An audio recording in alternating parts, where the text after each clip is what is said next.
வணக்கம். அறம் சொல்லும் திருக்குறள். இந்த பகுதியில் இன்றைக்கு அதிகாரம் 5 இல்வாழ்க்கை குறள் எண் 1 பற்றி பார்ப்போம். முதல்ல இல்வாழ்க்கை அப்படின்னா என்னன்னு கேட்டால், இல் என்று சொன்னால் இல்லம், இல்லம்னா குடும்ப வாழ்க்கை. அப்போ குடும்பத்தோட சேர்ந்து வாழக்கூடிய வாழ்க்கை தான் இல்வாழ்க்கை. அப்போது இந்த இல் வாழ்க்கையில் முதல்ல ஒரு மனிதன் யாருக்கெல்லாம் உறுதுணையாக இருக்கணும் அப்படின்னு கேட்டால், தன்னை பெற்றெடுத்த பெற்றோர், தன்னுடைய வாழ்க்கை துணை, குழந்தைகள், இந்த 3 பேருக்கும் உறுதுணையாக இருக்கணும். அதுக்கப்புறம் இந்த இல் வாழ்க்கையினுடைய சிறப்பு என்னன்னு கேட்டால், துறவிகள், பசியால் வாடுறவங்க, ஆதரவற்றோர், இவங்களுக்கெல்லாம் துணையாக இருக்கணும். அப்படின்னா என்ன அர்த்தம்? நம்மால் முடிஞ்ச உதவிகளை அவங்களுக்கு செய்யணும். அப்போ இல் வாழ்க்கையில் முக்கியமாக கடைபிடிக்க வேண்டிய அறம் என்னன்னு கேட்டால், முதல்ல விருந்தோம்பல், இன்னொன்று ஐம்புலன்களை அடக்குவது. ஐம்புலன்களை அடக்கி இல் வாழ்க்கையிலே அறம் செய்தல் வேண்டும் அப்படின்னு தான் பெரியவங்க சொல்கிறாங்க. இதைத்தான் ஔவையாரும் கொன்றை வேந்தனில் என்ன சொல்கிறாங்கன்னா, இல்லறம் அல்லது நல்லறம் அன்று. அதாவது இல்லறம் அல்லது இல்லறம் குடும்ப வாழ்க்கை இல்லாமல் நல்ல அறங்கள் கூட நடைபெற முடியாது அப்படின்னு சொல்கிறாங்க ஔவையார். இப்போ இங்கே வள்ளுவர் சொல்லக்கூடிய முதல் குறளை பார்ப்போம். இல் வாழ்வான் என்பான் இயல்புடைய மூவர்க்கும் நல்லாற்றின் நின்ற துணை. இல் வாழ்வான் அப்படின்னா இல்லறத்தில் வாழ்கிறவன், அதாவது குடும்பத்தில் வாழக்கூடியவன்.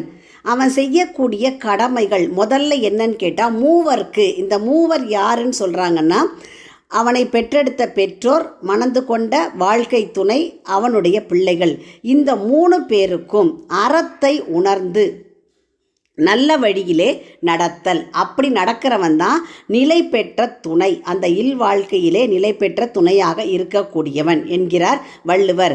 அதாவது இல்லறத்தில் வாழ்பவனாக சொல்லப்படுகின்றவன் அறத்தின் இயல்பை உடைய மூவர்க்கும் நல்வழியில் நிலை பெற்ற துணையாவான். அப்போது நம்ம அறம் செய்கிறோம் அப்படின்னா கூட அந்த அறத்தையும் இல்லறத்திலே இருந்து கொண்டு நல்லறமாக அறம் செய்தல் வேண்டும்.